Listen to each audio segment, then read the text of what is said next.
তেল দিলাম, পেঁয়াজ দিয়ে দিলাম পরিমাণ মতো কিছু।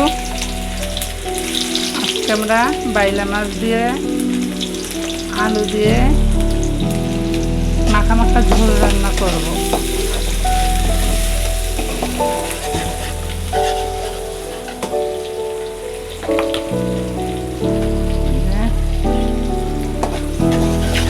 স্বাদ মতো লবণ দিয়ে দিলাম।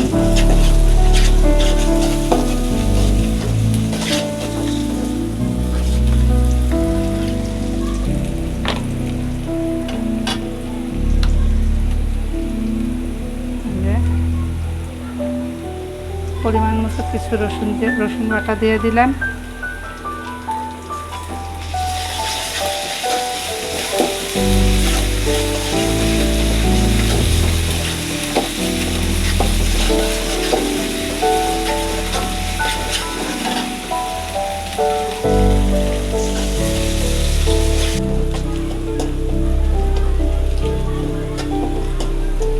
পেঁয়াজটা ভাজা হয়ে গেছে একটু লাল করে, এখন একটু পানি দিয়ে দিলাম।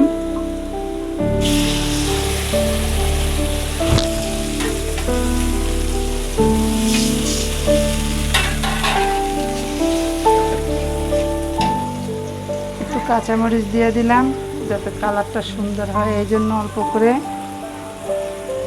তারপর একটু গুঁড়ো মরিচ দিলাম 3 চামচ।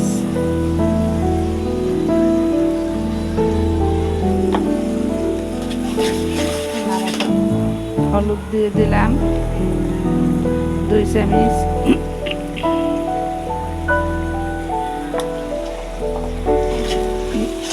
নাড়াচাড়া করে নেড়ে দিলাম।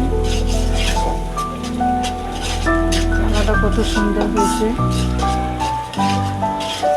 কাঁচামরিচের জন্য কালারটা সুন্দর হয়েছে।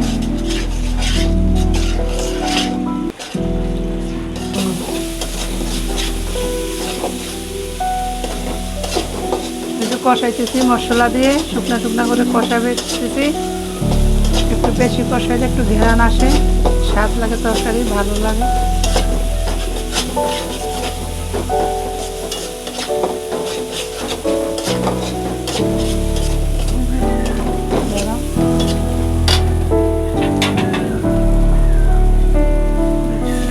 পানি দিয়ে দিলাম অল্প করে,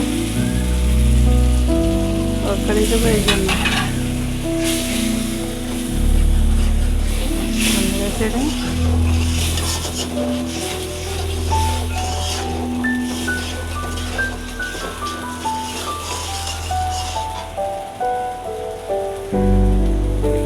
মশলাটা কষিয়ে তারপরে একটু জল দিয়ে তারপর একটু আলু দিয়ে দিলাম।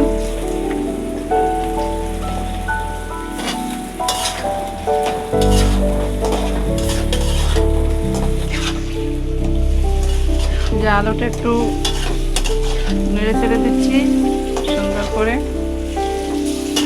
দেখুন কত সুন্দর কালারটা আসছে।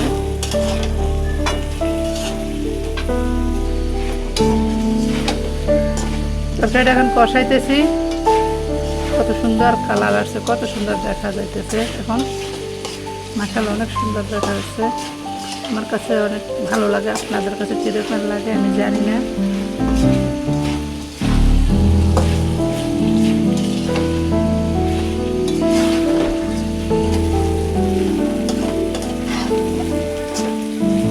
তরকারিটা শুকনো শুকনো করে কষাইয়া তারপরে এখানে পরিমাণ মতো পানি দিয়ে দিলাম।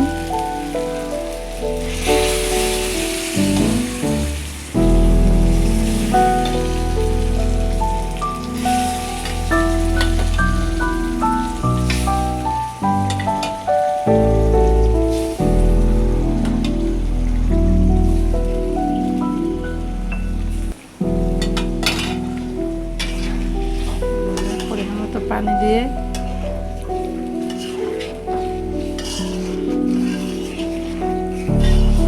কত সুন্দর আসছে, কালারটা অনেক সুন্দর, ভালো দেখা যাচ্ছে।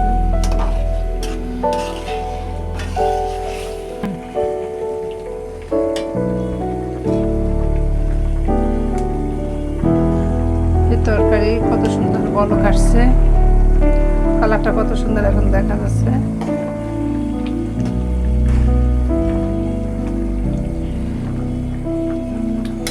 এই যে এখন এই যে বাইলা মাছ, আমাদের দেশের অঞ্চলে বইতে বলে এগুলো বাইলা মাছ, দিয়ে দিলাম। এটা তেলে ফ্রাই করে তারপরে এখন দিয়ে দিলাম।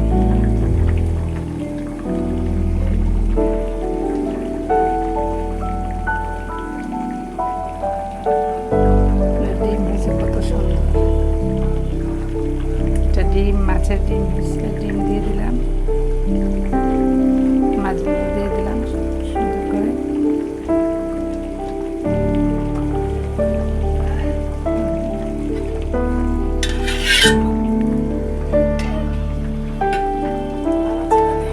নাড়াচাড়া করে দিলাম হালকা করে।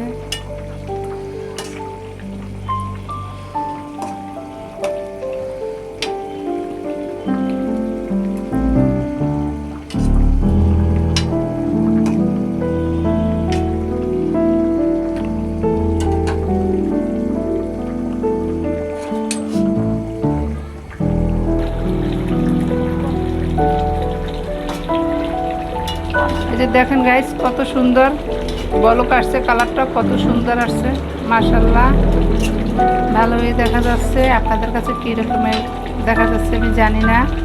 যদি ভালো লেগে থাকে তাহলে কমেন্ট বক্সে জানিয়ে দিন, শেয়ার করে দেন, কমেন্ট করে জানিয়ে দিন, কমেন্ট করেন। অনেক সুন্দর দেখা যাচ্ছে কালারটা।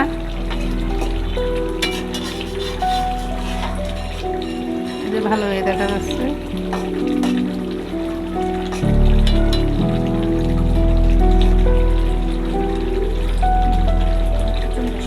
এটা হচ্ছে মাছের ডিম, একটা ডিম।